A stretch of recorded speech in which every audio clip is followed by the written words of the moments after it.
Today we're diving into a topic that's often overlooked but holds the key to true freedom: retirement. But not just any retirement. We're talking about achieving financial independence in a fraction of the time, starting from ground zero. But with quite literally less than 1% of people declaring themselves retired by 50 and only 20% retired by 60, how are you meant to retire in 7 years? In this video we talk about how. Now, before we jump in, let's talk about the word retirement, which I personally hate. I never want to retire, but I do want and have financial freedom. Instead of framing retirement as the end of your working life, let's redefine it as the beginning of your freedom.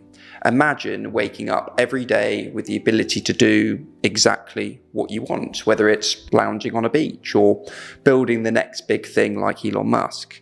That is the true essence of retirement, having the freedom to live life on your terms.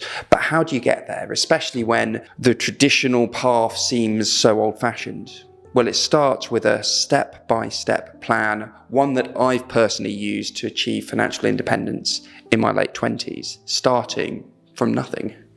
And today I'm sharing that blueprint with you. And in case you're thinking setting goals and plans are pointless, there are countless studies that prove setting goals and plans make your chances of success way, way higher. Now, I know what you're thinking. If reaching financial freedom was so simple, then why hasn't everyone created financial freedom? Why is it that 99% of people can't retire by the time they're 50, let alone in their 20s? Well, unfortunately, the reality is most people have no idea where to start, and if you follow these steps, you'll be amongst the minority that actually takes your financial freedom seriously.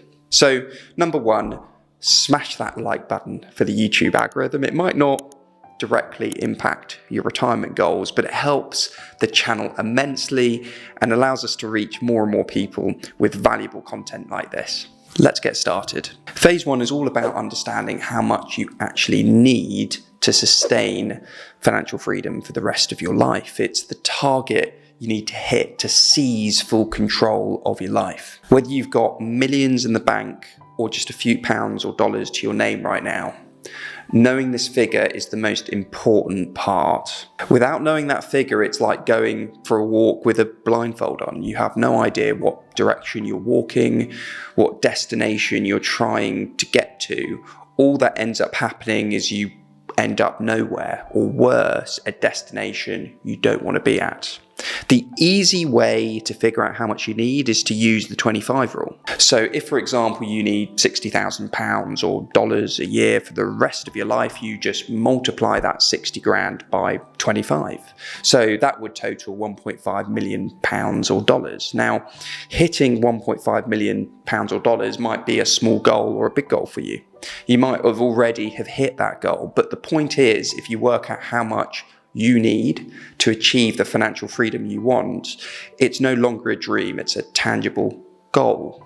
Phase two, what if you don't earn enough? Well, most people never start because they don't think they have enough money to start. Despite what most people think, your income isn't the be-all and end-all of financial independence. If you could earn 100k a year or 100k a month, that isn't actually what matters here. Right now, over half of Americans earning £100,000 a year are living paycheck to paycheck. What matters is what you save. It's about what you do with that income, how much you save and then invest. I achieved financial independence in my 20s, not by raking in millions a month, but by living well below my means.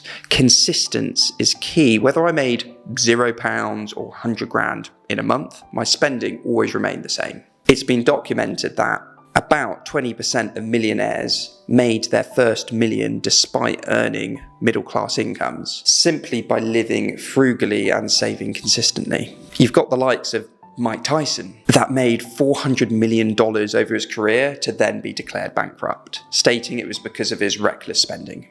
And then you've got the likes of Ronald Reed, someone you've probably never heard of before, who secretly amassed an $8 million fortune as a janitor simply by living frugally and investing as much as he could. So look, before we talk about the sexy tips to increasing your income, the key to retiring within 7 years is we have to keep a close eye on our spending and saving before we focus on then increasing your income. Otherwise, all that's going to happen is you're going to earn more and then spend more like Mike Tyson.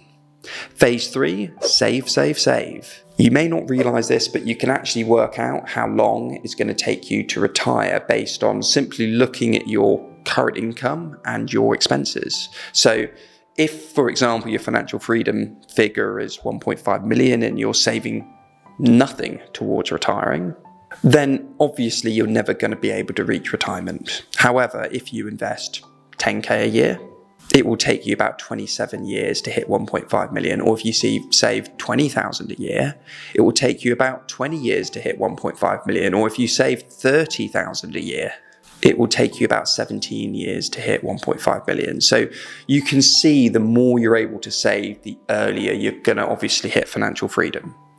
So for myself, although I'm not trying to retire early simply because I genuinely love what I do, I want to keep building my businesses till I die, I still invest the majority of my income into investments because you just never know what might happen in the future. And I want to make sure my financial life, that of my life, my family's life, is as bulletproof as possible. I never want to risk losing financial independence.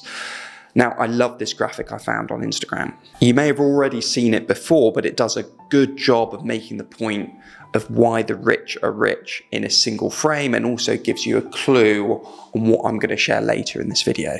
In reality, the rich stay rich by spending like they're poor, and the poor stay poor by spending like they're rich. You want to be wealthy, not look wealthy.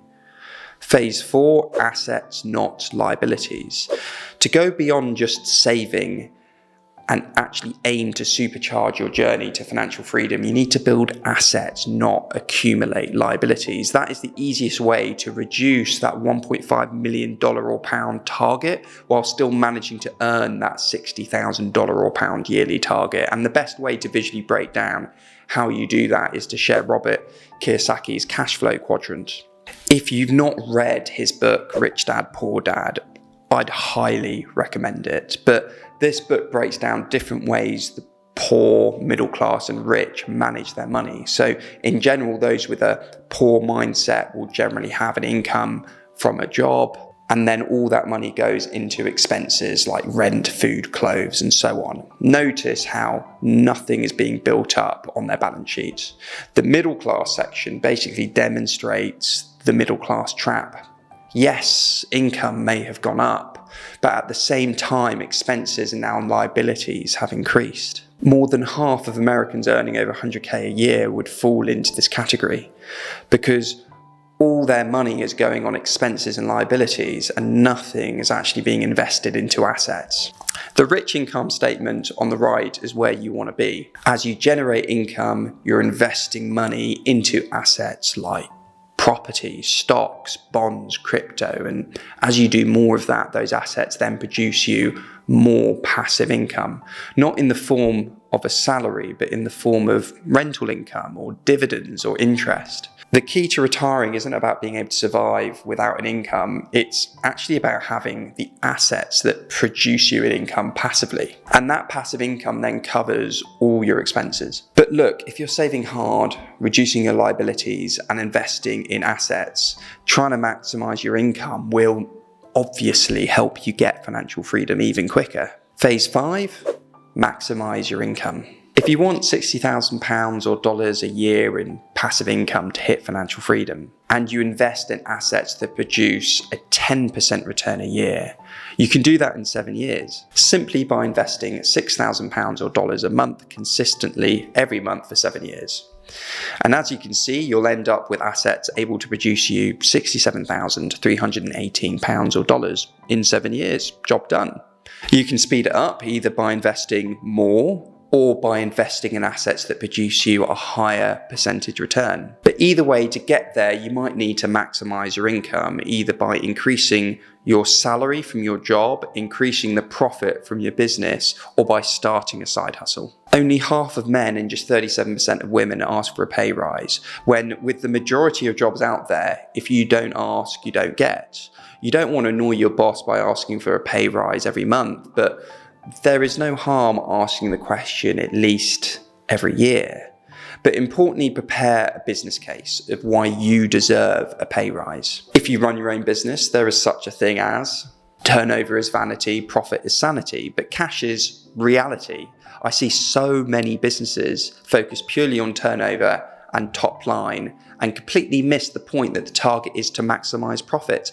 Apple has about 9% of the global smartphone market, but despite this has 75% of the profit share of all smartphones sold worldwide. What's more important to you, to be the biggest or the most profitable? And if your salary doesn't make you enough and you don't own a business or can't make it more profitable, then you've got to start side hustles, test ideas to see what works, scale what works so that you can hit your financial goals of financial independence. See you up here.